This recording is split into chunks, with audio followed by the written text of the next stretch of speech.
Press the Lord. प्रभूच्या नावाला धन्यवाद देतो मी की देव बाप्पांनी सुंदरशी वेळ दिलेली आहे. प्रियांनो, देवबाप आमचा इतका बेचैन आहे ना आमच्या विषयी, जितका आम्ही बेचैन आमच्या जीवनामध्ये नाहीत ना त्याच्यापेक्षा कितीतरी जास्त देवबाप आमच्या विषयी बेचैन आहे.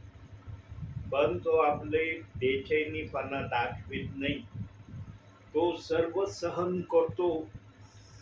म्हणून इस्रायलाचा रक्षक रात्रंदिवस जागा राहतो. रात्रंदिवस त्याला झोप लागत नाही, त्याला एवढीशी डुलकी देखील येत नाही. का येत नाही? कारण त्याला आमच्या विषयी इतकी काळजी आहे, इतकी चिंता तो आमची करतो, जितकी चिंता आम्ही करत नाही प्रियांनो. आणि तोच प्रभू पृथ्वीवर अख्ख्या विश्वासणाऱ्यांबरोबर, परिवारांबरोबर आपली संगती ठेवत आहे. जे त्याच्या संगतीमध्ये चालत आहेत प्रियांनो, त्यांना आपल्या परिमाणाप्रमाणे त्याने आशीर्वाद दिलेले आहेत. देवाचे आशीर्वाद सर्वांना एक समान नाहीत प्रियांनो, पण आज बायबलमधून एक गोष्ट प्रभू तुम्हाला दाखवणार आहे की त्या गोष्टीमध्ये देव बाप्पाने कमी जास्तपणा ठेवलेला नाही. ती गोष्ट सर्वांना त्यांनी एक समान दिलेली आहे. ते आपण वचनात केल्यावर आपण पाहणार आहोत. पण आशीर्वाद जे आपण म्हणतो ना, आशीर्वादामध्ये कमी जास्तपणा ठेवलेला आहे. म्हणून बघा, आज प्रत्येकाच्या परिवारामध्ये एकसारखे आशीर्वाद दिसत नाही. काही परिवारात वेगळे, काही परिवारात वेगळे, काही परिवारात अगदी थोडे, असे कमी जास्त आशीर्वाद आहे. जो प्रभू बरोबर जशी संगती करल तसे आशीर्वाद देण्याचा त्यांनी ठरवलेला आहे. म्हणून तो प्रभू तुमच्याकडे यायला दिरंगाई करत नाही. तो तुम्हाला आशीर्वाद देण्यासाठी विचार करत नाही. लगेच आशीर्वाद देण्याच्या प्रक्रियेमध्ये प्रभू तुमच्यासाठी आहे. म्हणून आपण भक्तीची सुरुवात प्रार्थनेने करूया. देवबाप्पाला आपण आमंत्रण देऊया की प्रभू तू ये. आज तुझ्या मनात जे काय आहे ते आपल्या सेवकाच्या द्वारे आम्हाला कळव. म्हणून सुरुवातीची प्रार्थना समीक्षा करल आपल्यासाठी. आपण प्रार्थना करू. पवित्र पवित्र तो सेनाधीश परमेश्वरा, आकाश आणि पृथ्वी यांचे उत्पन्न करते ईश्वराच्या येशू ख्रिस्ता, मी तुझे खूप धन्यवाद मानते ईश्वराच्या. ईश्वराच्या इतर उपस्थित असे सर्व तो ईश्वराच्या आशीर्वादाने भर. हो ईश्वराच्या, तो म्हणतो जिथे दोघे किंवा तिथे मी उपस्थित आहे. हो ईश्वराचा, आमच्या सर्वांचा असा विश्वास आहे की भक्ती चालू असताना तो आमच्यामध्ये उपस्थित असेल. ईश्वराच्या पाच जो संदेश सांगणार आहे बाप्पा, तो आशीर्वादित कर. तो समजण्यास आम्हा सर्वांना तो बुद्धी आणि चातुर्य दे. ईश्वराच्या पाच येणं आशीर्वादित केलंस, धन्यवाद. ईश्वराच्या, आम्हा प्रत्येकाला तो आशीर्वादित कर. ही छोटीशी प्रार्थना त्यांना प्रभू येशू ख्रिस्त याच्या प्रिय आणि गोड नावात केली म्हणून तो एक.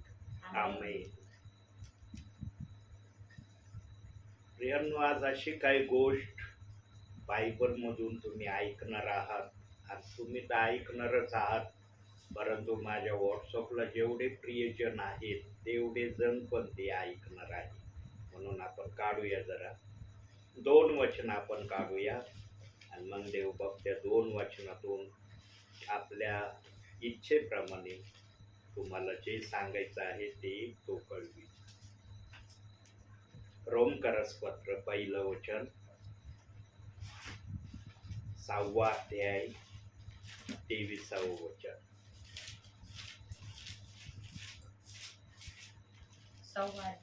23 वचन. पापांचे वेतन मरण आहे, पण देवाचे कृपादान आपला प्रभू येशू ख्रिस्तामध्ये सर्वकालचे जीवन आहे. 2 वचन यशायाचं पुस्तक 28 अध्याय 10 वचन. इकडं नाही, इकडं स्तोत्र संहितेनंतर यशाया 28 अध्याय 10 वचन. कारण नियमावर नियम, नियमावर नियम, कानूवर कानू, कानूवर कानू, थोडे येथे थोडे तेथे, असे तो बोलत असतो. आमेन. 2 वचन आपण पाहिले प्रियांनो. आज देव बाप्पाने विचारातून बोलणं पसंत केलं नाही, कारण देव बाप्पाला आज जे सांगायचं आहे ते त्याने डायरेक्टरित्या वचनातून दाखवलंय. पहिलं वचन आपण पाहिलं, रोमकरास पत्र 6 अध्याय 23 वचन, आणि दुसरं वचन आपण पाहिलं यशाया 28 अध्याय 10 वचन. प्रियांनो, या दोन्हीही वचनाला आमच्या जीवनामध्ये देव बाप केव्हा लागूकरण करतो? या 2 वचन जे आम्ही वाचले, या दोन्ही वचनाविषयी देवबाप आमच्यामध्ये सर्व प्रकारची कृपा केव्हा द्यायला सुरुवात करतो ते पण आपण पाहूया. वचनातूनच पाहू. इफिसकरास पत्र 1 अध्याय 13 आणि 14. तुम्हीही सत्याचे वचन म्हणजे तुमच्या तारणाविषयीची सुवार्ता ऐकून घेतल्यानंतर त्याच्यावर विश्वास ठेवला आणि त्याने देऊ केलेल्या पवित्र आत्म्याचा तुम्हावर त्याच्या ठायी शिक्का मारण्यात आला आहे. देवाच्या गौरवाची स्तुती व्हावी म्हणून त्याच्या स्वकीय जनांच्या खंडणी भरून मिळविलेल्या मुक्तीसाठी हा पवित्र आत्मा आपल्या वचनाचा विसार आहे. तुम्ही सत्याचं वचन ऐकल्यावर, आता सत्याचं वचन कोणतं आहे? देवाच्या नजरेमध्ये सत्याचं वचन आणि आमच्या नजरेमध्ये सत्याचं वचन याच्यामध्ये फरक आहे. कसा फरक आहे प्रियांनो? आम्ही सत्याचं वचन कोणतं समजतो? येशू ख्रिस्ताने मत्ती 28, 19, 20 वचनामध्ये जे सांगितलं त्यालाच आम्ही समजतो सत्याचं वचन. त्याच्याशिवाय दुसरं सत्य नाही, हे आमचा विचार आहे. हा विचार आम्ही धरून चालतो. आणि जेव्हा या वचनाच्या पार्श्वभूमीच्या पलीकड जर कुठली गोष्ट यायला लागली की विश्वासणारे सेवक लगेच दुसरं वचन सांगणाऱ्यांसाठी लगेच म्हणतात, येशू ख्रिस्त काय म्हणाला, येशू ख्रिस्ताचे शब्द काय आहेत? मग त्याच येशू ख्रिस्ताने दुसरा पण शब्द बायबलमध्ये ठेवलाय. पहिला शब्द जर येशू ख्रिस्ताने ठेवलाय तर दुसरा शब्द कुणी ठेवलाय? दुसरा आला कुणी? त्यांनी ठेवलाय बायबलमध्ये जबरदस्तीने की राहू द्या याला म्हणून. पहिला शब्द जर मत्ती 28, 19 वचन हे प्रभू येशू ख्रिस्ताने बोललेला आहे तर दुसरा शब्द पण येशू ख्रिस्तानेच बोललेला आहे. पण तो शब्द बोलण्याचा अधिकार येशू ख्रिस्ताने आपल्या मुखाऐवजी अग्नीच्या जिभेला त्याने मान्यता दिली. सत्याचं वचन म्हणजे कोणतं सत्याचं वचन? जेव्हा तुम्ही 2 बाप्तिस्म्याचे वचनाविषयी समजतान त्याला देवबाप म्हणतो सत्याचं वचन समजल्यावर. सत्याची सुवार्ता याला देवबाप्पाच्या नजरेमध्ये मान्यता आहे. पण आमच्या नजरेमध्ये मत्ती 28, 19 वचन म्हणलं म्हणजे झाली सत्याची सुवार्ता. मग प्रश्चित 2:38 वचन कशाला आहे, का ठेवलंय? त्याचं विश्वासणाऱ्यांना सेवकांना काही जाणून घ्यायची गरज नाही, समजण्याची गरज नाही, त्याच्याकडे लक्षही द्यायची गरज नाही.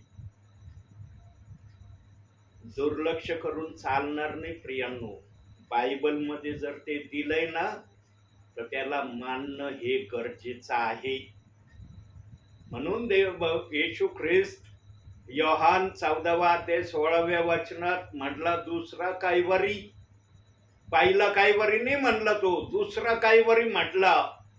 कारण त्याला आपल्या समयात दिसलं होतं जेव्हा हे वचन मी बायबलमध्ये ठेवणार आहे तेव्हा विश्वासणाऱ्यांची सेवकांची काही प्रमाणात त्रयधा उठणार आहे आणि ती उडाली आणि ती आजपर्यंत उडत आहे. तिला ब्रेक लागायला तयार नाही. परंतु प्रियांनो, ज्याने सर्व घडवलेलं असतं ना, त्याला माहित आहे ब्रेक कुठं लावायचा, ब्रेक कसं लावायचं, म्हणजे गाडी व्यवस्थित थांबन हे देव बाप्पाला चांगल्या प्रकारे कळतं. आणि देव बाप हे केल्याशिवाय राहणार पण नाही. ज्याने जसं बायबल मध्ये ठेवलंय ना, तसं तो आम्हाला स्वीकारायला तयार करीलच. कारण त्याच्या इच्छेच्या पुढे आम्ही जाऊ शकत नाही. देवाने जी पण इच्छा आपली प्रगट केलेली आहे ना, त्या इच्छेला धरूनच चालण्यामध्ये आमची सत्यता आहे.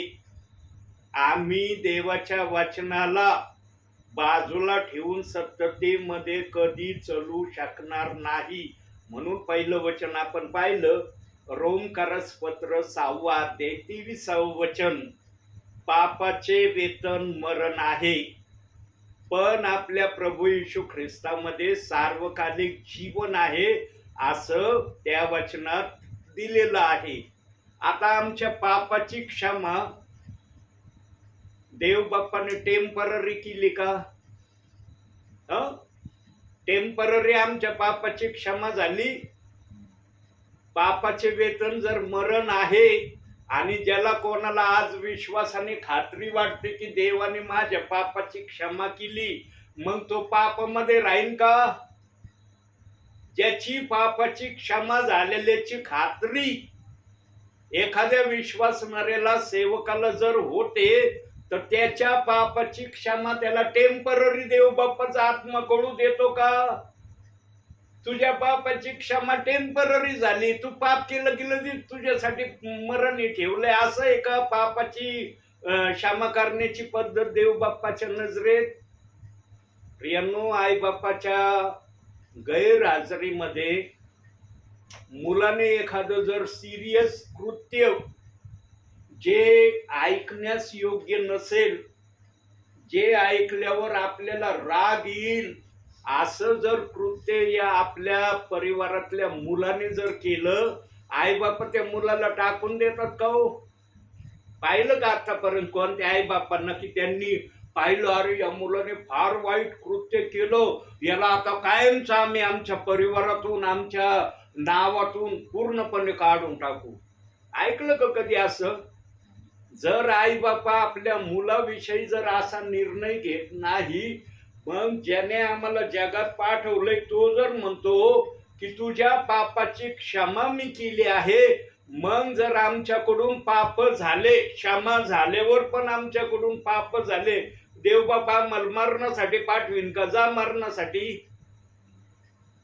पापाचं वेतन मरण आहे, जा मरणासाठी. मी तुला क्षमा केली होती टेम्पररी, पण तू पाप केला तर तुला मरण हे वेतन नाही. प्रियांनो, या वचनाचा अर्थ असा आहे, ज्याने सत्याची सुवार्ता ऐकली, म्हणजे ज्याने दोन्हीही बाप्तिस्म्याविषयीचं वचन समजून घेतलं, ज्याने दोन्ही वचनाला आपल्या जीवनात आत्मसात केलं. मत्ते 28:19 वचनामध्ये पण तोच पवित्र आत्मा आहे, जो पवित्र आत्मा प्रेषितांची कृत्य 2 अध्याय 38 मध्ये. असं नाही की तिथं वेगळा आत्मा आहे, इकडं वेगळा आत्मा आहे. येशू बोलला तिकडं वेगळा कबुतराचा आत्मा आहे, आणि इकडं प्रेषितांच्या काळात जो आत्मा आला तो वेगळा आहे. येशू ख्रिस्तावर कबुतरात सारखा पवित्र आत्मा उतरण्याचं कारण हे आहे प्रियांनो, की येशू ख्रिस्त हा खरोखर पवित्र आत्म्याने या जगात आला होता, त्याची साक्ष म्हणून तो पवित्र आत्मा कबुतराच्या स्वरूपाने आला होता त्याच्यावर. तो ऑलरेडी पवित्र आत्मेतून आलेला होता प्रियांनो. त्यांचा येशू ख्रिस्ताचा जन्म आमच्या सारखा देहामध्ये झालेला नव्हता, पण त्या कबुतराच्या स्वरूपात जो पवित्र आत्मा आला, त्या पवित्र आत्म्याने साक्ष दिली की हा देवाच्या आत्म्यातूनच जन्मलेला आहे. म्हणून बप्तिस्मा घेतल्यावर येशू ख्रिस्तावर कबुतरासारखा पवित्र आत्मा आला, आणि योहानाने पाहिला तो. प्रियांनो, दोन आत्मे नाहीत, एकच आत्मा आहे. करंतीकराचा 12वा अध्यायामध्ये 9 कृपादानाला एकच आत्मा चालवितोय, दोन आत्मे चालवित नाही. वचन जरी बाप्तिस्मेचे दोन आहेत, पण आत्मा एकच आहे. दोन आत्मे नाही, तिकडं वेगळा आत्मा आहे, इकडं वेगळा आत्मा आहे. म्हणून काही जण म्हणतात आम्ही मोठे 28-19चा बाप्तिस्मा घेतलं, मग आम्हाला पवित्र आत्मा नाही मिळाला का?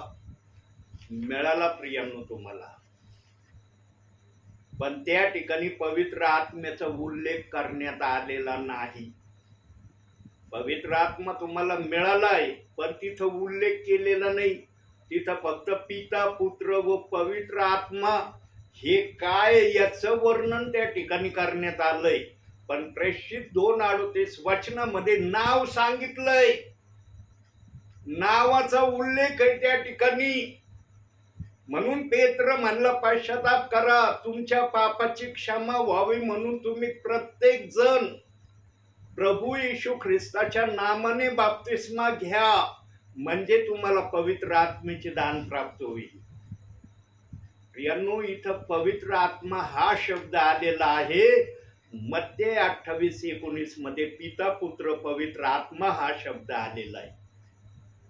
तिथला आत्मा वेगळा आहे, इथला आत्मा वेगळा आहे असं नाही. आत्मा तोच आहे जो मत्ते 28-19 मध्ये होता, तोच पवित्र आत्मा प्रेषित 2:38 वचनामध्ये आहे.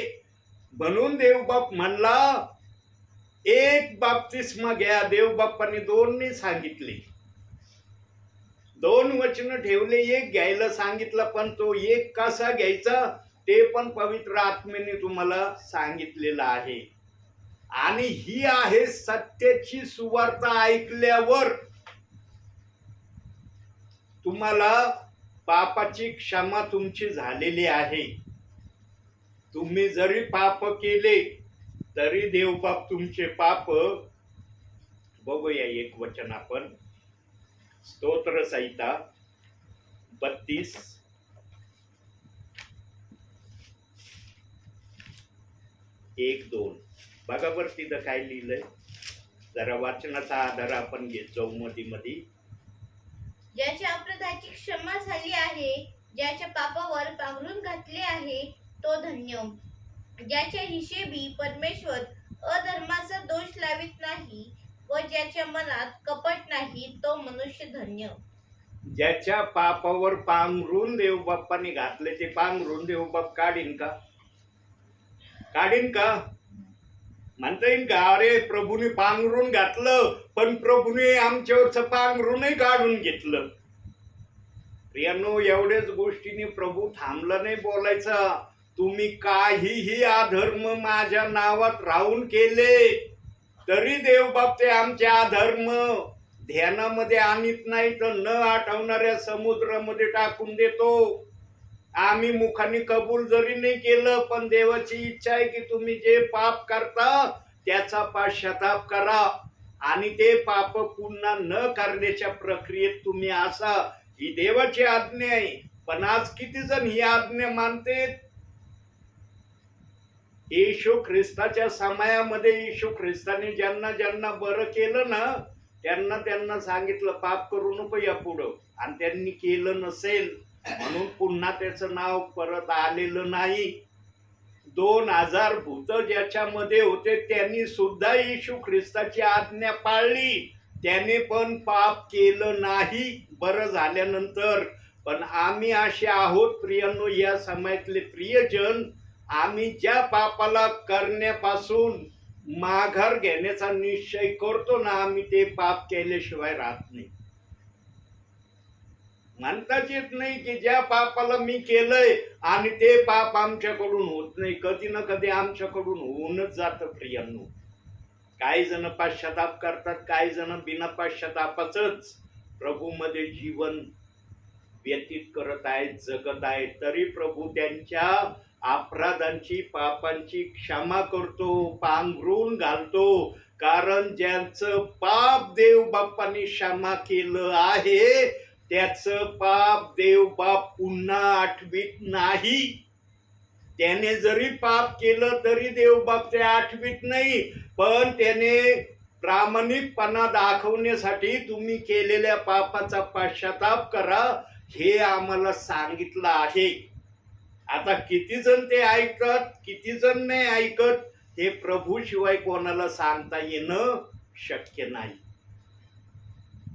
प्रियांनो, आमचा देवबाप ज्या गोष्टीला आमच्या जीवनातून घालवून टाकतो ना, ते कायम स्वरूपी घालवून टाकतो, टेम्पररीने घालवितो.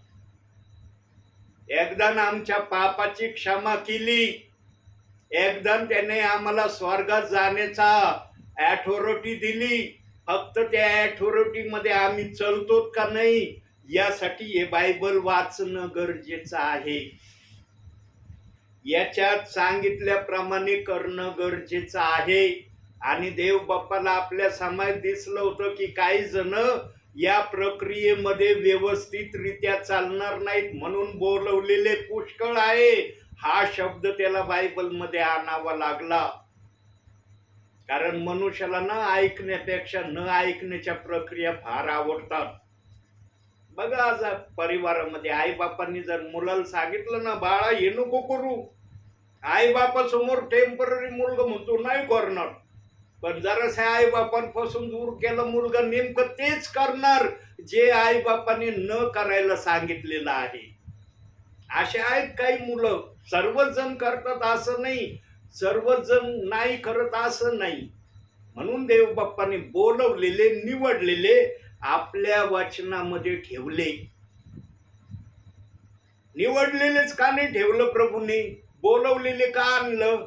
कारण देव बाप्पाला आपल्या समाजात दिसलं होतं, माझा पवित्र शब्द काही जण तसा आत्मसात करणार नाही जसा आत्मसात करण्याची इच्छा मी करतोय. आज 2 बाप्तिस्मेचे वचन ठेवलेत. होती का इच्छा? काही जणांना झाली इच्छा, त्यांनी करूनही दाखवलंय. पण काही जण नाही नाही नाही माझं झालंय ना, आता घ्यायची मला गरज नाही, आता नाही घेऊ शकत मी, मला मरण आलं तरी चालन पण मी नाही घेणार. प्रियांनो, देवाने दोन्ही वचन आशीर्वादित केलेले, दोष नाहीये त्याच्यामध्ये. फक्त आम्हाला ते कळत नाही म्हणून आम्ही करत नाही. आणि देव बाप्पाने 2-3 वेळेस माझ्या मुखातून एक बाप्तिस्मा कसा आहे ते आपल्याला सांगितलं आहे. प्रियांनो, देवाचं वचन ऐकण्यामध्ये धन्यता आहे, शंका काढण्यामध्ये धन्यता नाहीये. शंका काढले ना वरती देवबाप उत्तर विचारणार आहे. पृथ्वीवर सांगितलं होतं का नाही ऐकलं? हीच प्रक्रिया त्या धनवान व्यक्तीने पण अब्रामाला केली. जेव्हा तो जाळात उभा राहिला तेव्हा म्हणला, अब्रामा माझ्या बापा, पृथ्वीवर या ठिकाणातून कोणाला तरी पाठव, माझे 5 भाऊ पृथ्वीवर आहेत, त्यांनी पण माझ्यासारखं या आगीमध्ये येऊ नये म्हणून त्यांच्या बचावासाठी इथून कोणाला पाठव. पण अब्राम म्हणला, पृथ्वीवर सेवक संदेश ते आहेत, त्यांचं त्यांनी ऐकावा. तो धनवान म्हणला, नाही नाही नाही नाही, त्यांचं ते मुळीच ऐकणार नाही. मग अब्राम म्हणला, जर पृथ्वीवरच्या सेवक संदेश त्यांचं ते ऐकणार नाही, इथून कोणाला पाठवलं तर ते त्याचंही ऐकणार नाही. प्रियांनो, पृथ्वीवर जे सेवक अंतिम समयाचे देव बाप्पाचे मौल्यवान साधन, मौल्यवान देवाचे निरोपे आहेत, जे आत्म्याने सांगत आहेत, त्यांचं तरी ऐकणं गरजेचं आहे. आत्म्याची सेवा, बुद्धीची सेवा. बुद्धीची सेवा ताबडतोब कळती, आत्म्याची सेवा आत्मसात करण्यासाठी असते. जे ऐकतात ते करण्याच्या प्रक्रियेची ती सेवा असते. ते नुसतं ऐकून मनात ठेवायची नसते. जे ऐकलं जातं ते कृतीमध्ये उतरवलं पाहिजे. म्हणून याकोब 1:22 मध्ये सांगितलंय, वचनाप्रमाणे आचरण करणारे असा. असंच लिहिलंय का ते वचन? प्रियांनो, आत्म्याची सेवा जर या भूतलावर जो पण सेवक सांगन ना आत्म्याच्या सेवेने, आणि लक्षात ठेवा प्रियांनो, कोणताही संदेष्टा या भूतलावर देव बाप्पांनी ठेवलेला नाही. आज जरी कोणी म्हणत असला ना मी संदेष्टा आहे, मी असं आहे, मी तसं आहे, वचनाप्रमाणे नाही. देव बाप्पाने वचनाप्रमाणे शेवटचा संदेष्टा या भूतलावर ठेवला होता. त्यानंतर संदेष्टा या भूतलावर देवाच्या आत्म्याने पाठवलेला नाही. आज जरी कोणी म्हणत असलं मी संदेष्टा आहे, तो स्वतः पुरता संदेष्टा आहे. देवाच्या नजरेत संदेष्टा नाहीये. देवाच्या नजरेमध्ये तो फक्त सेवक आहे. याचा पुरावा बघू आपण. संदेश नाही ना याचा पुरावा बघू. लोककृत शुभवर्तमान. कारण देवाचा आत्मा जे पण बोलन त्याचा पुरावा वाचनातून दाखवी. 16वा अध्याय 16वं वचन. योहानापर्यंत नियमशास्त्र व संदेष्टे होते. तेव्हापासून देवाच्या राज्याची घोषणा केली जात आहे आणि प्रत्येक मनुष्य त्यावर आक्रमण करीतो. आमेन.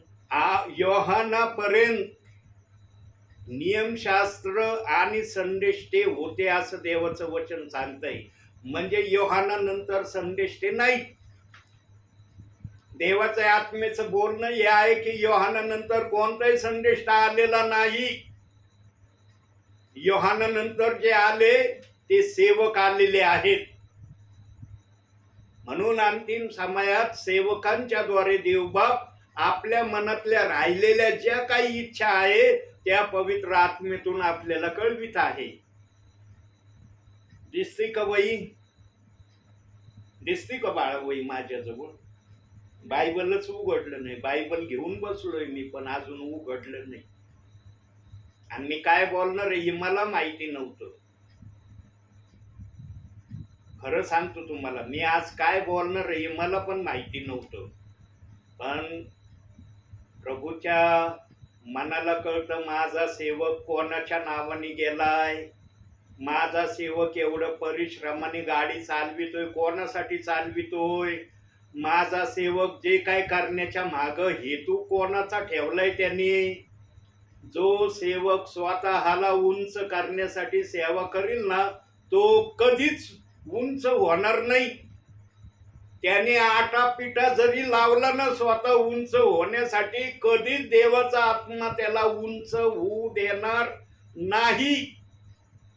पण ज्या सेवकाच्या मनामध्ये आहे प्रभू मी नेहमी खालच्या पातळीला, मला तू टॉप लेवलला दिसला पाहिजे, माझ्या नेत्रांनी बघितलं पाहिजे माझा प्रभू टॉप लेवलला उंचावर माझा प्रभू मला दिसत आहे, पण मी खालच्या पातळीला आहे. त्याच्याकडूनच देवाचा आत्मा आपली सेवा करून घेणार आहे. जो स्वतःला उंच करण्याच्या प्रक्रियेमध्ये प्रभू मध्ये राहून अशा विचारधारानं चलन ना, कोणाला जरी ही विचारधारा त्याच्या मनातली कळली नाही, देवाला ती कळल्याशिवाय राहणार नाही. म्हणून प्रभू म्हणतो मी मन आणि अंतःकरण पारखणारा देव आहे. आमचा विश्वास पण प्रियांनो देवाला मान्य होणारा असला पाहिजे, तर आम्हाला सर्व गोष्टीवरचा अधिकार देवाकडून मिळेल. आमच्या पापाची क्षमा आम्हाला मिळेल आणि देवबाप्पांनी ज्या ज्या प्रक्रिया बायबलमध्ये करण्याची आज्ञा दिली त्या प्रक्रियेमध्ये देवबाप आम्हाला घेऊन जाईल. काही जणांचे मन इतके कठीण झालेत ना, नाही हे करायचं नाही. आपले जे काही संस्था आहे, आपली जी काही मिनिस्ट्री आहे, आपलं जे काही चर्चचा नियम आहे त्याच्यामध्ये हे दिसत नाही. मग हे कशासाठी लिहिलंय बायबलमध्ये? असंच लिहिलंय का देव बाप्पांनी? तुमच्या स्वतःची विचारधारा जेव्हा तुम्ही टाकून देताल ना तेव्हा प्रभूची विचारधारा तुमच्यामध्ये येईल. जोपर्यंत तुम्ही स्वतःची विचारधारा मनामध्ये ठेवताल ना देवाची विचारधारा तुमच्यामध्ये येणार नाही. म्हणून देवबाप म्हणतो जुनं जीवन सोडून द्या, मी नवीन जीवन तुम्हाला द्यायला तयार आहे. पण काही जण जुनं जीवन सोडून द्यायला तयार नाही. आमची मिनिस्ट्री हे सांगते आम्ही तसंच करू. आम्हाला याच्यात काही लिहिलेलं असलो ना आम्हाला ते चालणार नाही. मग वरती पण न्याय तुमचा तसाच होणार आहे. तुम्हाला पृथ्वीवर नव्हतं चलत हे, मग वरच्या नियमावाला पण म्हणून तुम्हाला नव्हतं तो माझा नियम कळत, मग तुमचं स्वर्गात येणं नाही होणार. तुम्हाला बाहेर थांबावं लागल. आणि जेव्हा प्रभू म्हणन ना तुम्ही बाहेर थांबणार आहे तेव्हा खूप जण राडणार आहेत, ऊर बडवून घेणार आहेत, उलथे पालथे प्रभू समोर पाडणार आहेत. प्रियांनो, ती प्रक्रिया वर होणार आहे. जर या ठिकाणी तो शब्द निघत आहे ना तर त्या ठिकाणी ती प्रक्रिया दिसणार आहे. म्हणून एक सावधानतेचा इशारा बायबल मध्ये देव बाप्पाने अगोदरच देऊन ठेवलाय. सगळे इशारे जरी देव बाप्पाने कळवले नाही पण एक इशारा कळवलाय. बघूया जरा वचनातून तो इशारा कोणता आहे. मत्तेकृत शुभवर्तमान 7वा अध्याय 21 ते 23.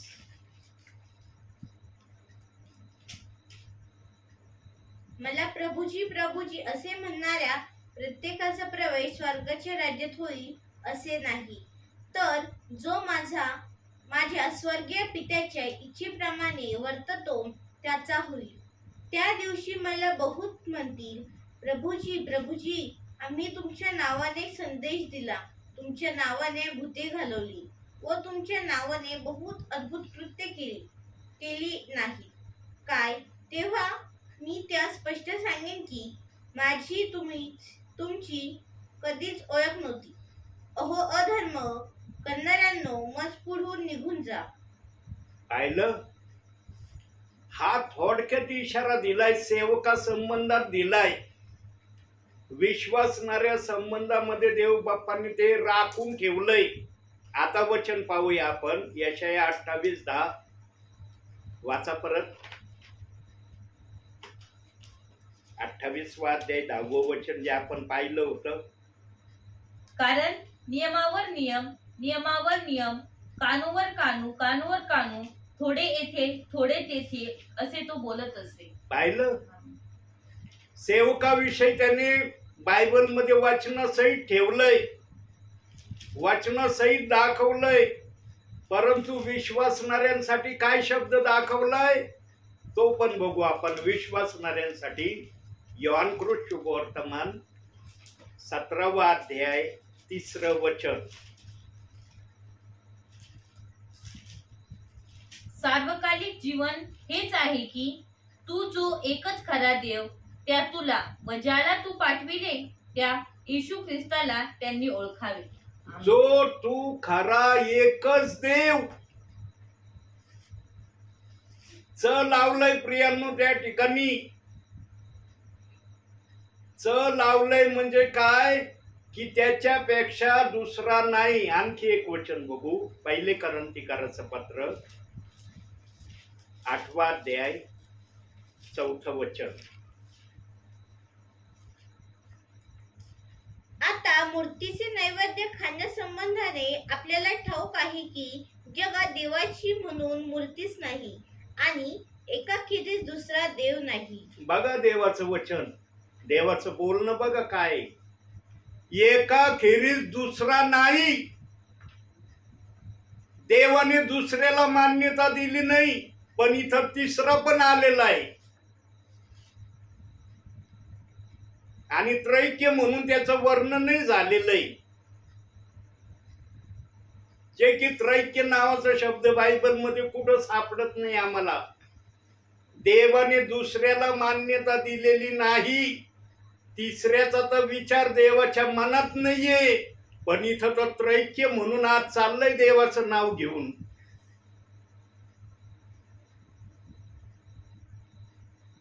आमचा देव त्रैक्याचा एक, तिनाचा एक आमचा देव आहे.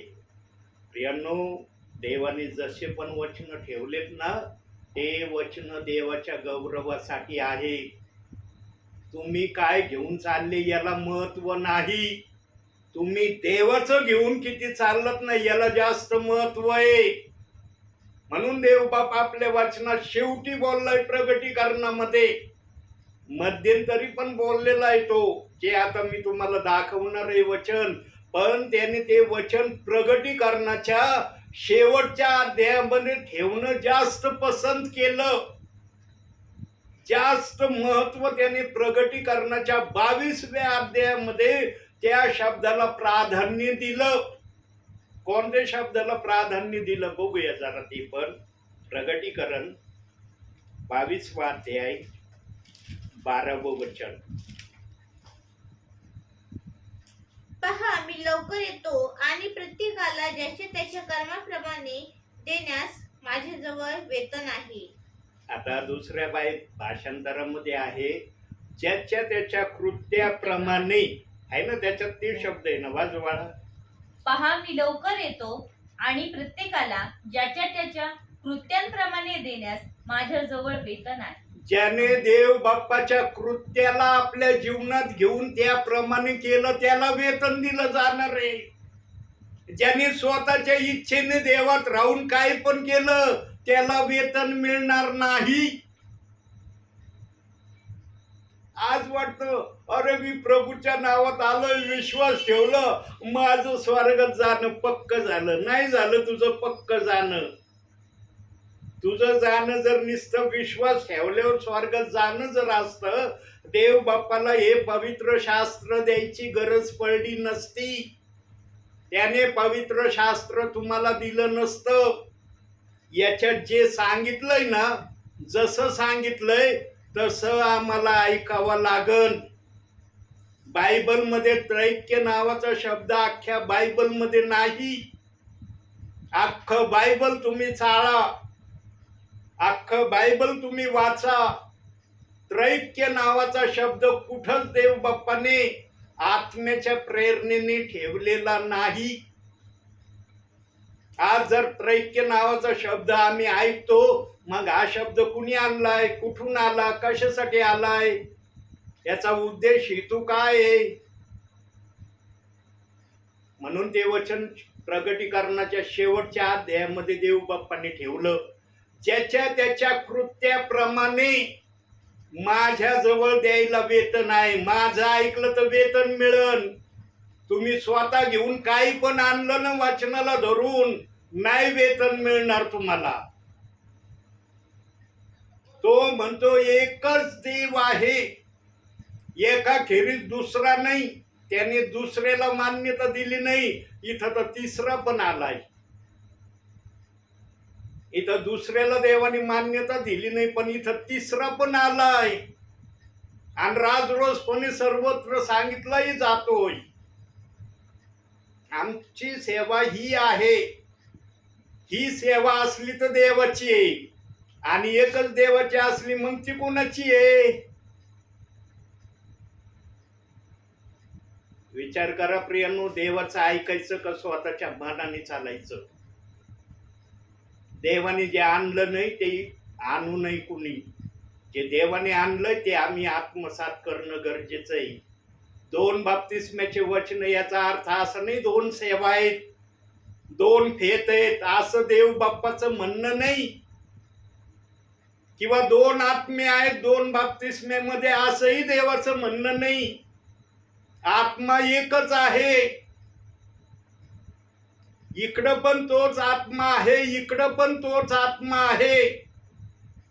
मत्ते 28:19 मध्ये पिता, पुत्र, पवित्र आत्मा हे शब्द आहेत.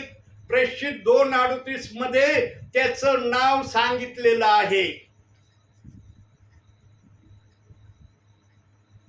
तो देवाचं ऐकण्यामध्ये धन्यता आहे. म्हणून देव बाप्पाला लिहावं लागलं. बोलवलेले पुष्कळ आहेत, निवडलेले थोडे. पण आज जो तो स्वतःला निवडलेला म्हणतोय, वचनाला कसंही घेऊन चाललाय, पण स्वतःला निवडल्याशिवाय दुसरं नाव द्यायला तो तयार नाही. अरे तुम्ही नाव स्वतःला दिल्याने तुम्ही तसे बनणार आहात का? देवाने तुम्हाला नाव दिलं पाहिजे ते, की हा निवडलेला आहे. तुम्ही आपल्या मुखाने निवडलेला म्हणत बसले, देव जर ते मानित नाही काय उपयोग नाही. म्हणून तो म्हणला ज्याच्या त्याच्या कृत्याप्रमाणे माझ्याजवळ द्यायला वेतन नाही. ज्याने माझं ऐकलंय ना त्यालाच वेतन दिलं जाईल. ज्याने माझं ऐकलं नाही ना त्याला वेतन मिळणार नाही. ही आहे पवित्र आत्मेची सरळ भाषा. पवित्र आत्मक मध्यस्थी मोहाळाचं ते काय म्हणतात, मोहाळतीचं बोलणं नाही करत. अरे याला कसं पण सामावून घ्यायचं, ज्याला यायचं या, ज्याला नसन यायचं नका येऊ. आलं तर कल्याण होईल, नाही आलं तर थांबावं लागेल बाहेर. पण आज जे बाहेर थांबणार आहे त्याला डायरेक्ट सेवक नरकाचा रस्ता दाखवू राहिले. तो नरकच जाणार आहे. पवित्र आत्मा कुठं मानला नाही की तो नरकात जाणार आहे. ज्याच्या पापाची क्षमा देव बाप्पाने केली ना त्याच्यासाठी नरक नाही. नरकापासून त्याची पूर्णपणे सुटका देव बाप्पाने केलेली आहे. तो भावी जीवनामध्ये जरी चुटपुट पाप करताना दिसला म्हणजे तो लगेच नरकाकडे चाललाय असं नाही त्याचा अर्थ बनत.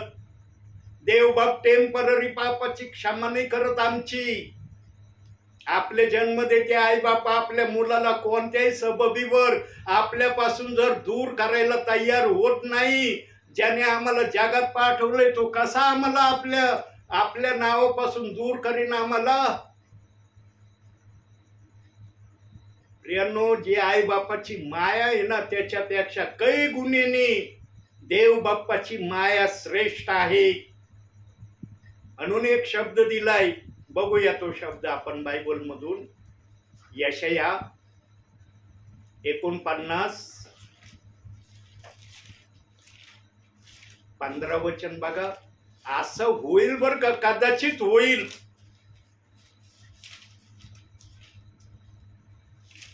स्त्रीला आपल्या पोटच्या मुलाची करुणा येणार नाही, एवढा तिला आपल्या तान्ह्या बाळाचा विसर पडेल काय. कदाचित स्त्रियांना विसर पडेल, पण मी तुम्हाला विसरणार नाही. बघा, स्त्रीला कदाचित आपल्या मुलाचा विसर कदाचित पडण्याची प्रक्रिया ती दाखवीन. क्षणभर का होईना आपल्या मुलाला रागाच्या भरात म्हणन तू माझं कुणी नाहीस, तुझं माझं नातं संपलं. रागामध्ये होतात ना भांडणं घरामध्ये. ज्यांच्या घरात भांडणं होतात ना तिथं हे शब्द हमखास ऐकायला मिळतात बर का. आई वडील रागाच्या भरात बोलतात कधी कधी मुलांना, तुझं माझं काही नातं नाही, तू माझा नाही जा. राग आल्यावर आई बापांचा राग कंट्रोलच्या बाहेर गेल्यावर ते आपल्या मुलाला कदाचित असं बोलतात. पण देवाचा शब्द सांगतोय त्या ठिकाणी, जन्म देणारी स्त्री असं करीन पण मी करणार नाही. माझ्या मनात असा विचार येणार नाही, मी तुला टाकून देणार नाही, सदैव मी तुला आपल्या जवळ ठेवीन. आणि जो आपल्याला सदैव जवळ ठेवण्याची इच्छा ठेवतो तो आम्हाला नरकात टाकीन का. आम्ही काय शब्द संदेशामध्ये ऐकतो ना, कसे ऐकतो, म्हणून संदेश ध्यान देऊन ऐकणं गरजेचं आहे. प्रियांनो, पवित्र आत्मा कधी उद्धट भाषा बोलत नाही. पवित्र आत्मा कधी कोणाला टाकून बोलत नाही. पवित्र आत्मा कधी कोणाचा द्वेष करत नाही. एदेन बागेत आदामाने जेव्हा पाप केलं तेव्हापासूनच देवाच्या नजरेमध्ये आम्ही द्वेषयुक्त व्यक्ती ठरलेलो आहोत. देवाच्या नजरेत आम्ही पडलेले व्यक्ती आहोत. जेव्हा आदामाने आज्ञाभंगाचं पाप केलं तेव्हाच. पण देवाने या रागाला गिळून टाकलेला आहे. आजही तो आमच्यावर प्रीती करतोय. त्याने प्रीती केली म्हणून आम्ही जगात आलो. त्याने प्रीती नसतीन केली आम्ही जगातच आलो नसतो. बघा, एक जणांनी जगात येण्यासाठी देव बाप्पाला हात जोडले, विनंत्या केल्या, मध्यस्थी केले, पण देव म्हणला नाही पाठविणार तुम्हाला मी. तुम्ही किती माझ्या समोर प्रार्थना केल्या, किती विनंत्या केल्या, मला तुम्हाला जगात पाठवायचं नाही. आणि नाही पाठवलं देव बाप्पांनी त्यांना जगात. बघूया कोण आहेत ते जगात आले नाही. लोककृत शुभ वर्तमान 10वा अध्याय 24वे वचन, हे लोक जगात आले नाही. मी तुम्हाला सांगतो, जे तुम्ही पाहता ते पुष्कळ संदेशांनी व राजांनी पाहावयाची इच्छा बाळगली तरी पाहिले नाही, आणि जे तुम्ही ऐकता ते ऐकावयाची इच्छा बाळगली तरी ऐकले नाही. त्यांनी हे ऐकण्याची इच्छा केली होती बरं का, पण देवाने त्यांना जगातच नाही पाठवलं. काही संदेश त्यांना, काही राजांना देव बाप्पाने जगात पाठवलं नाही. ज्यांना पाठवलं त्याचं वर्णन आम्ही बायबलमध्ये बघतो, आहे ना. छोटे संदेश ते, मोठे संदेश ते, राजे आहे ना जुन्या करारामध्ये, आहेत का नाही? म्हणता येईल ना आम्हाला की तिथं राजे आहेत म्हणून. प्रेमनो, देवाचं वचन कोणत्याही अँगल मध्ये ठेवलं ना, देवाचं वचन सत्य भाषाच बोलती. देवाचं वचन असत्य भाषा बोलत नाही. राजांचा उल्लेख आहे बायबलमध्ये, संदेश त्यांचा उल्लेख आहे, पण लहान संदेश ते, मोठे संदेश ते, असे दोन प्रकारच्या संदेश त्यांचं वर्णन बायबलमध्ये केलंय. पण हे जे राजेन संदेश ते होते ना, जे विनंती करत होते, यांनी स्वर्गामध्ये देव बाप्पाला इतकं प्रसन्न केलं असल, इतकं देव बाप्पाला त्यांनी प्रसन्नतेमध्ये ठेवलं असेल, म्हणून देव बाप म्हणला यांनी मला इथं सर्व काही प्रसन्नतेमध्ये ठेवलंय, म्हणून देव बाप्पा म्हणला तुम्हाला जगात नाही पाठवणार मी. पण यांनी विनंती केलं, नाही ना आम्हाला जायचंय जगामध्ये, जगात जाऊन आम्हाला तुझी स्तुती करायची. इथं तर केलीच केली, पण आम्हाला जगातही करायची. देवबाप म्हणला, नाही तुम्ही इथंच मला स्तुती करून समाधानी केलंय, आता तुम्हाला पृथ्वीवर नाही जाता येणार. ज्यांनी स्वर्गामध्ये देव बाप्पाला देवाच्या इच्छेप्रमाणे प्रसन्न केलं नाही, त्या संदेश त्यांना, राजांना देव बाप्पाने जगामध्ये पाठवलं. दावीद कोण होता? दावीद कोण होता? राजा होणे अगोदर दावीदाचंच नाव घेतलं जातं. कोण होता अगोदर तो? काय करायचा दावीद? तुम्हाला सांगितलं मी, नाही राहिलं त्यानं. दावीद शेड मेंढर राखायचा. काय राखायचा? जेव्हा शमूएलाला पाठवलं ना अभिषेक करण्यासाठी, सगळ्या मुलांना बापाने आणलं, पण एका मुलाला नाही आणलं. जो मुलगा येऊन शमूएला पुढे उभा राहिला, देव म्हणला यो नाही तो, यो नाही तो, यो नाही तो. शमूएल पण विचार केला असणार, सगळे नाही नाही प्रभू म्हणतोय, मग हाय तरी कोण? मला तो अभिषेक करायला पाठवलंय. जो मुलगा उभा राहतोय, देव म्हणतोय यो नाही माझा, हा नाही माझा, हा नाही माझा, मग हाय तरी कोण? मग शेवटी शमूएल म्हणतो त्या बापाला, अजून एखादा आहे का मुलगा तुझा? तुम्हाला आहे नाही येत, गेलाय शेड मेंढर घेऊन राहणार. अरे बापरे, बोलव त्याला ताबडतोब. जो शेड मेंढर घेऊन गेलाय बोलव त्याला, उभं कर इथं. आणि जेव्हा तो उभा राहतो दरवाज्यातच येतो, शमूएलाला लगेच प्रभूचा आत्मा म्हणतो, हाच आहे तो, याचा अभिषेक कर. जो शेड मेंढर राखायला गेला होता त्याला अभिषेक केला. पण जो घरामध्ये चैनीने बसले होते ना, मनमानीने घरात काही करत बसले होते, देवाने त्यांना राजापद दिलं नाही. जे वचन वाचलं लूक 10:24 मध्ये, स्वर्गामध्ये काही संदेश त्यांनी, राजांनी देव बाप्पाला इतकं खुश केलं, इतकं खुश केलं, इतकं प्रसन्न केलं की देव बाप्पाला त्यांना जगात पाठवण्याची इच्छा राहिली नाही. पण काही जणांना वाटलं इथं आम्ही देवाला लय खुश केलं, आम्हाला पृथ्वीवरही खुश करायचं. पण देव म्हणला नाही, असं नाही होणार. तुम्ही समाधानी मला केलं, आता तुमचं नाव नाही. ज्यांनी स्वर्गामध्ये देव बाप्पाला समाधानी केलं नाही, त्या राजांना, त्या संदेश त्यांना देव बाप्पाने पृथ्वीवर पाठवलं. आणि त्यांची ओळख कशी झाली आमच्याकडून? शेड मेंढर राखणारा राजा बनला आहे ना. दाविदाचंच नाव घेतलं जातं ना आज, कारण दाविदाला सर्वात मोठा आशीर्वाद देव बाप्पांनी दिला. सर्वात मोठा आशीर्वाद दाविदाला दिला. म्हणून देवाचं मंदिर पण दाविदाच्या कुळातूनच झालं. प्रियांनो, दाविदाला जरी मंदिर बांधण्याची संधी देव बाप्पांनी नाही दिली, पण त्याला मंदिरासाठी लागणारी सगळं सामुग्री जमा करण्याची प्रेरणा देव बाप्पाने त्याच्या मनात टाकली आणि शलमोनाने ते मंदिर बांधलं. प्रियांनो, देवाचा आत्मा जेव्हा बोलतो ना, तेव्हा तो आपल्या मनातल्या योजना, विचार सर्व काही सांगतो. फक्त सेवक आत्मेने आलेला असला पाहिजे, देवाने त्याला पाठवलेला असलं पाहिजे, तो मनाने सेवेला निघलेला नाही पाहिजे. देव जर म्हणलं जा माझ्या बाळा, तिथं देव बोलल्याशिवाय राहणार नाही. पण सेवक जर आपल्या मनाने गेला ना, देव म्हणशील तू मनाने गेलास ना, बोल तिथं काय बोलायचं.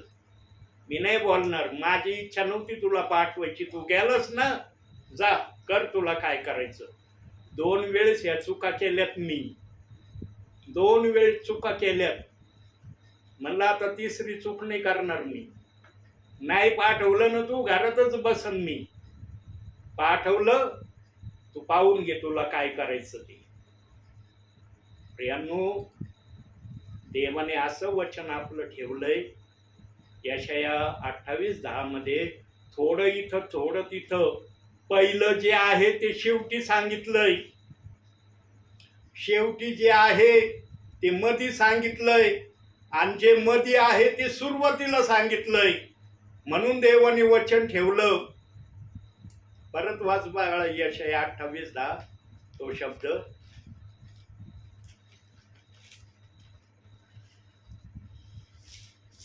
नियमावर नियम, कानूवर कानू, थोडे येथे थोडे तिथे, असे तो बोलत असतो.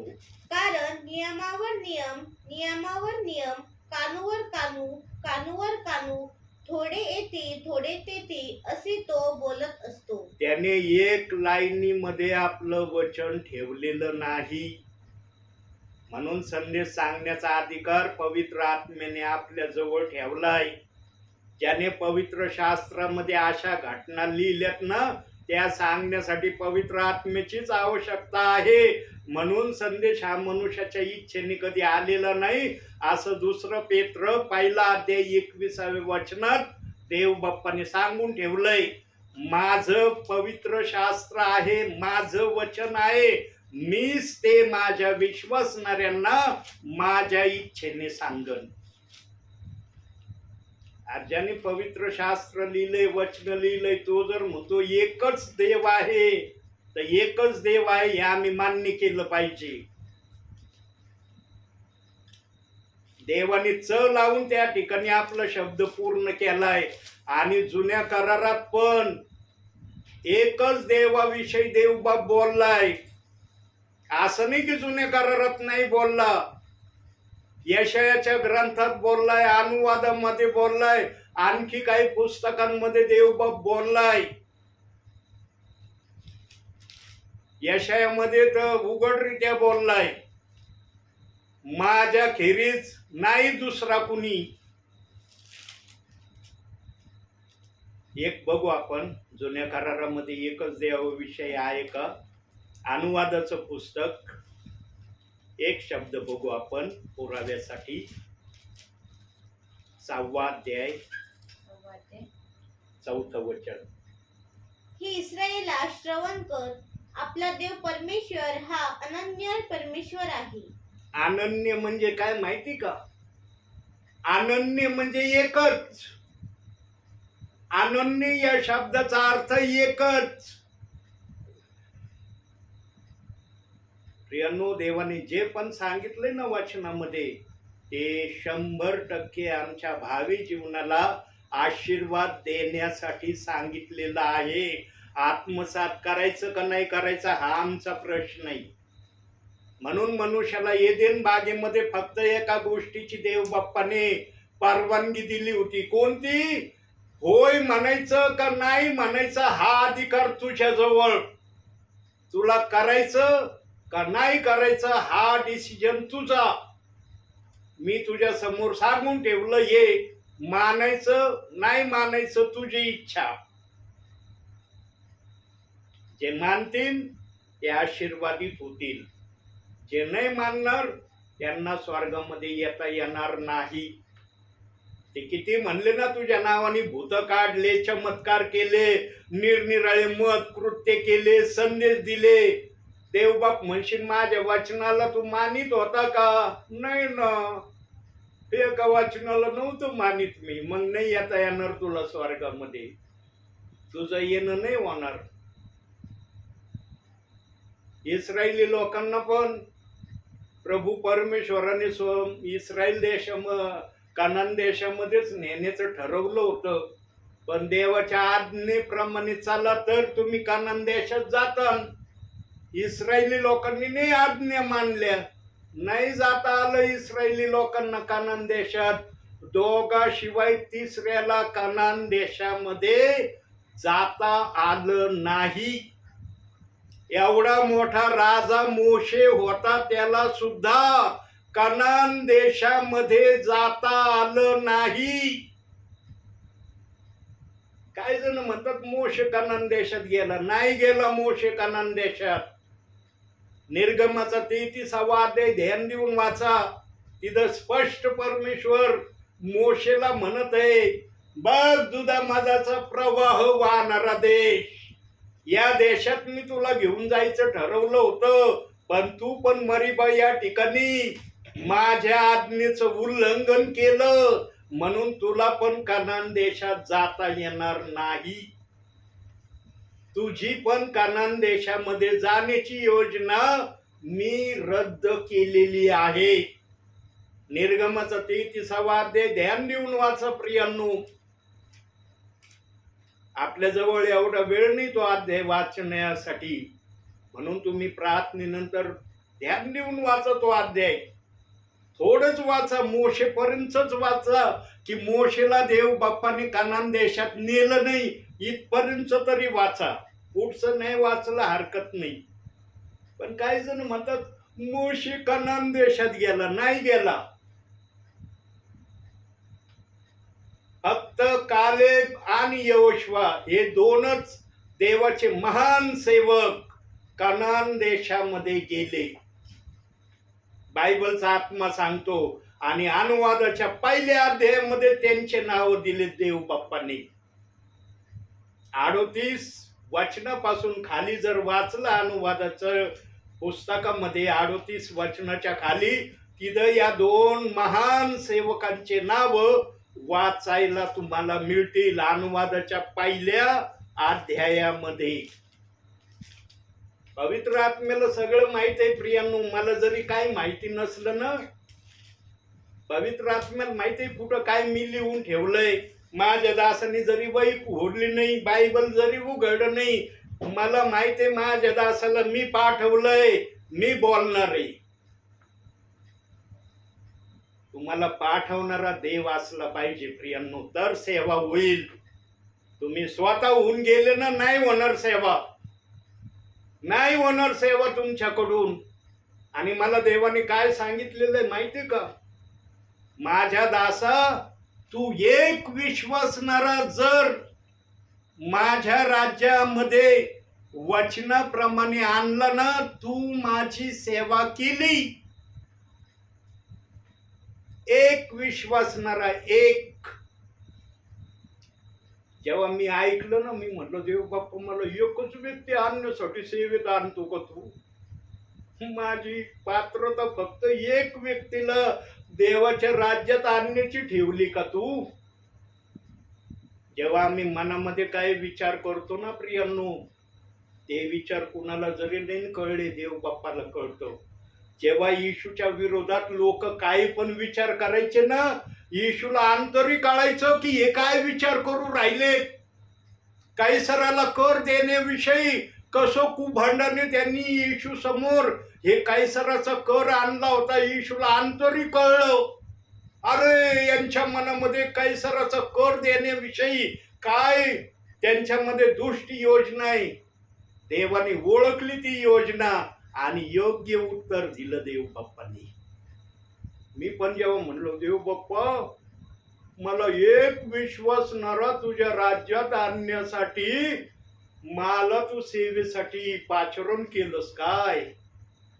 तेव्हा देवाने पण मला पण उत्तर दिलं, माझं पण समाधान केलं देव बाप्पांनी. कसं केलं? वचनातून बघू.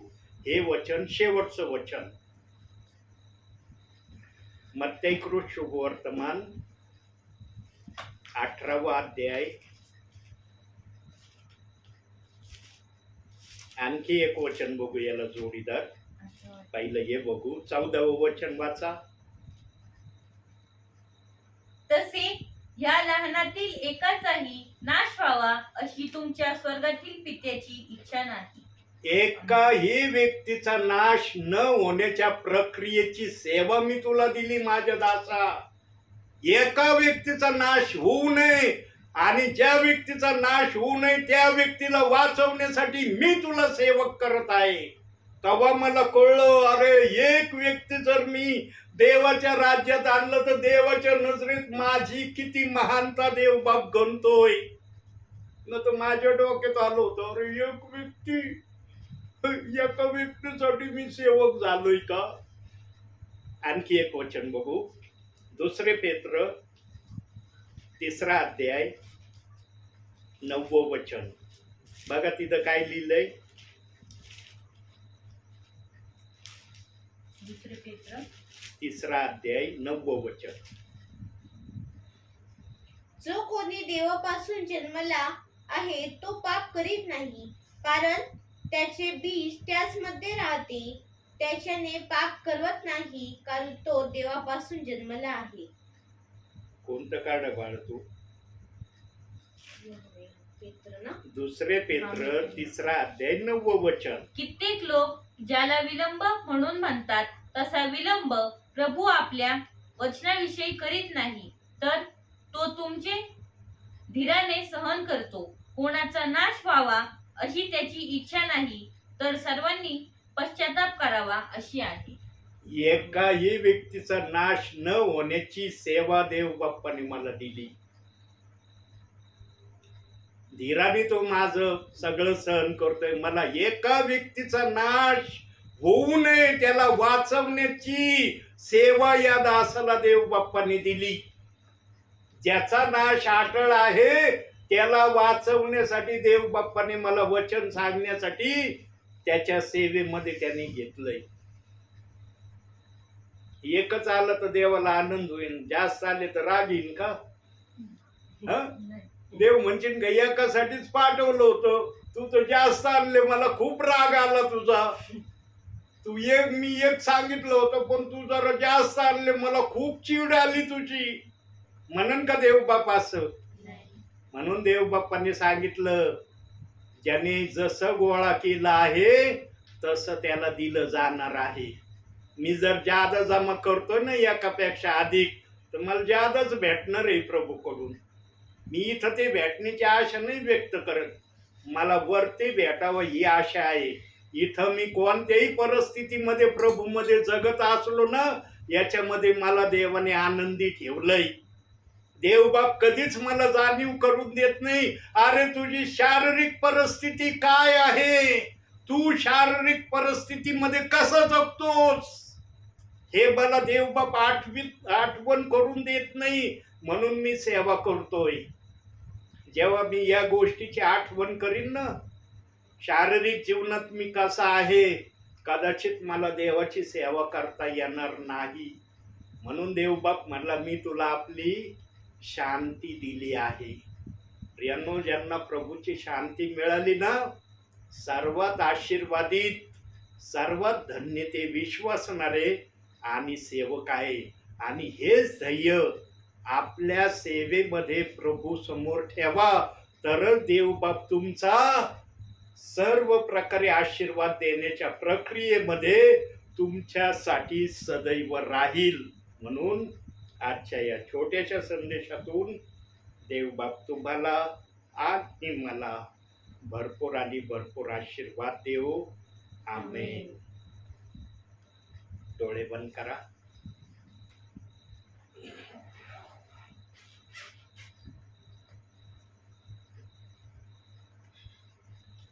काही सेकंद आपण शांत राहू प्रियांनो.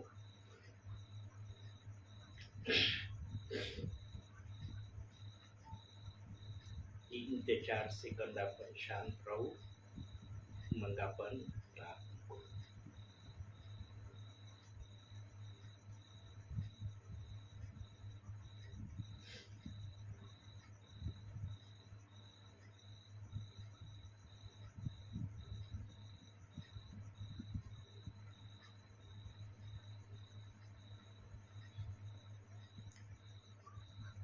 जीवन की रोटी है वो, जैसा ही उसने कहा. जीवन की ज्योति है वो, जग का उजाला भी है. जीवन की रोटी है वो, जैसा ही उसने कहा. जीवन की ज्योति है वो, जग का उजाला भी है. भूले और भटके थे हम, जाते तो जाते कहा. किसी ने बताया हमें, यीशु मसीह है यहाँ. भूले और भटके थे हम, जाते तो जाते कहा. किसी ने बताया हमें, यीशु मसीह है यहाँ. महिमा हो तेरी, महिमा हो, महिमा हो तेरी, महिमा हो, महिमा हो तेरी, महिमा हो, महिमा हो तेरी, महिमा हो. खरंच प्रियांनो, जेवढी आम्ही आमच्या देवाची महिमा करू, तेवढी महिमा आम्ही अपुरीच देवाची करत आहोत. याचा अनुभव आम्ही आमच्या जीवनामध्ये प्रत्येक वेळेला अनुभवतो. कारण प्रियांनो, देव पण आपली खरी महिमा त्याच्या समयामध्ये प्रगटीकरण 20:6 प्रमाणे खरी महिमा, समाधानी महिमा आमच्याकडून करून घेणार आहे. या ठिकाणी आम्हाला का असमाधानाची महिमा वाटते? कारण प्रभू आमच्याकडून परत परत हे करून घेण्याची अपेक्षा करतो. जर आम्हाला समाधान वाटलं तर कदाचित आम्ही करण्याच्या गोष्टीमध्ये माघार घेऊ, म्हणून आमच्या मनाला असं वाटतं. पण ज्या ठिकाणी या महिमेची आम्ही स्तुती आराधना करणार आहोत, तिथं असं आम्हाला भासणार नाही प्रियांनो. म्हणून देवबाप आमच्यासाठी जे पण करतो ना, ते आमच्या भावी जीवनाच्या हितासाठी करतो. आम्ही फक्त देवाचा मनोगत ओळखणं हे आमचं जीवनाचं ध्येय ठेवलं पाहिजे. म्हणून प्रियांनो, त्या देवाला आम्ही सतत आमच्या होटाचं प्रथम फळ आत्म्याने आणि खरेपणाने देण्यासाठी सदैव सिद्ध असावं. म्हणून आजच्या या प्रार्थनेचा समारोप आपल्यामध्ये प्रेरणादायी आहे, त्या करते. आपण प्रार्थना करू. पवित्र पवित्र पवित्र थोर सेनाधीश परमेश्वरा, आकाश आणि पृथ्वी यांचे उत्पन्न करते ईश्वराजा बाप्पा. ओ ईश्वराजा, आतापर्यंत सांभाळलंच म्हणून तुला धन्यवाद देते. ओ ईश्वराजा, इथून पुढचा वेळ, समय, काळ सर्व तुझ्या हातात देते ईश्वराजा बाप्पा. ओ प्रभू ख्रिस्ता बाप्पा, आजची भक्ती तू तुझ्याच नावात आशीर्वादित कर. ओ ईश्वराजा बाप्पा, आमच्याद्वारे तू उंचावीला जा आणि तू गौरव जा ईश्वराजा बाप्पा. ओ प्रभू ख्रिस्ता, जे गीत गायलं ईश्वराजा ते तू आशीर्वादित असं कर ईश्वराजा. जे वचन वाचलं बाप्पा ते समजण्याचं बुद्धी चातुर्य आम्हा प्रत्येकाला पुरव ईश्वराजा बाप्पा. ओ प्रभू ख्रिस्ता, वचन सांगत असताना पायक साहेबांच्या मुखाद्वारे ते नव्हे तर तू बोलत होतास ईश्वराजा बाप्पा. ओ प्रभू ख्रिस्ता, आमचा विश्वास आहे बाप्पा. ओ प्रभू ख्रिस्ता, ते वचन समजण्याचं, संदेश समजण्याचं बुद्धी चातुर्य तू प्रत्येकाला पुरव. ईश्वराजा बाप्पा तू म्हणतो जेथे दोघे किंवा तिघे तिथे मी उपस्थित आहे. ओ ईश्वराजा तू आमच्यात उपस्थित होता असा आमचा विश्वास आहे ईश्वराजा बाप्पा. ओ प्रभू ख्रिस्ता हा संदेश ऐकणाऱ्या प्रत्येकासाठी आशीर्वादाचा असा कर. या संदेशाच्या द्वारे प्रत्येकाच्या जीवनात तू कार्य कर ईश्वराजा. आणि होली तुझ्याच नावाचं गौरव ईश्वराजा. इथं बसल्या प्रत्येकावर तुझा आशीर्वाद स्वीकारते ईश्वराजा बाप्पा. ओ प्रभू ख्रिस्त बाप्पा आमच्या कुटुंबात लोक पप्पा काम करत असताना त्यांच्या सोबती तू राहा ईश्वराजा बाप्पा. ते प्रार्थनेला उपस्थित नव्हते ईश्वराजा, पण तुझं वचन समजण्याचं बुद्धी चातुर्य त्यांना तुझी ईश्वराजा बाप्पा. हो प्रभू ख्रिस्ता दिदीसाठी प्रार्थना करते ईश्वराजा बाप्पा. सर्व अडचणीपासून संकटापासून तू सोडव ईश्वराजा. तुझ्या वचनात भयात सद्मार्गात तिला चालव ईश्वराजा बाप्पा. तुझ्या वचनाची वाढ तिच्यात कर ईश्वराजा. आणि होते तुझ्याच नावाचं गौरव ईश्वराजा. आईसाठी प्रार्थना करते, उत्तम आरोग्य दिलंस त्याबद्दल तुझे खूप खूप आभार ईश्वराजा बाप्पा. इथून पुढे तू असं सांभाळत राहा. म्हातारपणाची आकडी काठी तू हो ईश्वराजा बाप्पा. आणि होते तुझ्याच नावाचं गौरव ईश्वराजा बाप्पा. मम्मीसाठी प्रार्थना करते बाप्पा. या पवित्र 40 दिवसात ईश्वराजा बाप्पा तिने जे उपवास धरले आहेत बाप्पा ते तू आशीर्वादित अशी कर बाप्पा. हो ईश्वराजा बाप्पा तिच्याद्वारे तू उंचावलं जा आणि तू गौरवलं जा ईश्वराजा बाप्पा. तू सामर्थ्य दे, तू ताकद दे ईश्वराजा बाप्पा. हो प्रभू ख्रिस्ता सर्व अडचणीपासून संकटांपासून तू सोडव ईश्वराजा बाप्पा. सैतानी गोष्टींपासून वाईट विचारांपासून बाप्पा तू तारण करता, उद्धार करता, रक्षण करता तू हो ईश्वराजा बाप्पा. हो प्रभू ख्रिस्त बाप्पा आम्ही शाळेत जात येत असताना आमच्या भोवती तुझ्या दिवसाचं कुंपण ठेव ईश्वराजा बाप्पा. लागणारं ज्ञान बुद्धी चातुर्य ज्ञानाच्या भंडाराचा पुरव. आणि ओले तुझ्याच नावाचं गौरव ईश्वराजा. पालक साहेबांसाठी प्रार्थना करते ईश्वराजा बाप्पा. ते तुझी वचन सेवा करत असताना लागणारे ज्ञान बुद्धी चातुर्य तू दे ईश्वराजा. त्यांच्याद्वारे तू उंचाविला जा आणि तू गौरव जाय. तुझ्या राज्याची अजून वाढ करण्यासाठी बुद्धी सामर्थ्याने तू त्यांना भर ईश्वराजा. जाणेनं तू आशीर्वाद कर ईश्वराजा बाप्पा. तुझ्या देवदूताचं कुंपण त्यांच्या भोवती तू असू दे. आणि ओले तुझ्याच नावाचं गौरव. त्यांच्या कुटुंबियांना तू आशीर्वादित असं कर ईश्वराजा बाप्पा. त्यांची इच्छा आकांक्षा मला नाही पण ईश्वराजा तुला ठाऊक आहेत प्रभू. प्रत्येकाच्या अडीअडचणी तू जाणून आहेस ईश्वराजा. सर्वांच्या अडीअडचणी तू सोडवणारं देवेस म्हणून मी तुला धन्यवाद देते. ओ ईश्वराजा मी प्रार्थना करते आमचे नातेवाईक संबंधातले लोक यांच्यासाठी ईश्वराजा बाप्पा. सर्वांचा तारण करता, उद्धार करता आणि रक्षण करता तू. तुझ्या वचनात भयात सर्वांची वाढ तू कर ईश्वराजा. तू पवित्र वचन करण्याचा बुद्धी चातुर्य तू प्रत्येकाला पुरव ईश्वराजा. ओ ईश्वराजा बाप्पा या रात्रीच्या समयला जे प्रवास करत असतील त्यांचा तू प्रवास सुखाचा कर. जे आजारी असतील ईश्वरच्या नावात त्यांचं तू आजार बरा कर. आणि ओले तुझ्याच नावाचा गौरव ईश्वराजा बाप्पा. ओ प्रभू ख्रिस्ता आम्ही जे जेवण खाल्लं ते तू आशीर्वादित कर. ओ ईश्वराजा बाप्पा या रात्रीच्या समयला कोणालाही उपाशी ताणेला भुकेला असा तू ठेवू नको. सर्वांचा जीव तू तृप्त कर. आणि ओले तुझ्याच नावाचा गौरव ईश्वराजा बाप्पा. ही छोटीशी प्रार्थना तारणार प्रभू येशू ख्रिस्त याच्या गोडन प्रयत्नात केली म्हणून किती जाईल. आमेन. हे आमच्या स्वर्गातील बाप्पा, तुझे नाव पवित्र मानले जाऊ. तुझे राज्य येऊ. जसे स्वर्गात तसे पृथ्वीवर. तुझे इच्छेप्रमाणे हो. आमची रोजची भाकर आज आम्हाला दे. जसे आम्ही आमच्या ऋणास ऋण सोडले आहे तसेच तू आमच्या नियमास सोड. आणि आम्हास परीक्षेत आणू नकोस तर आम्हास वाईटापासून सोड. कारण की राज्य, सामर्थ्य आणि गौरव ही सर्व काळ तुझीच आहे. आमेन. प्रभू येशू रक्त की जय. प्रभू येशू रक्त की जय. प्रभू येशू रक्ताचा जय जयकार असो. आमेन. धन्य येशू नाम, धन्य येशू नाम, धन्य येशू नाम सर्वकाळ. धन्य येशू नाम, धन्य येशू नाम, धन्य येशू नाम सर्वकाळ.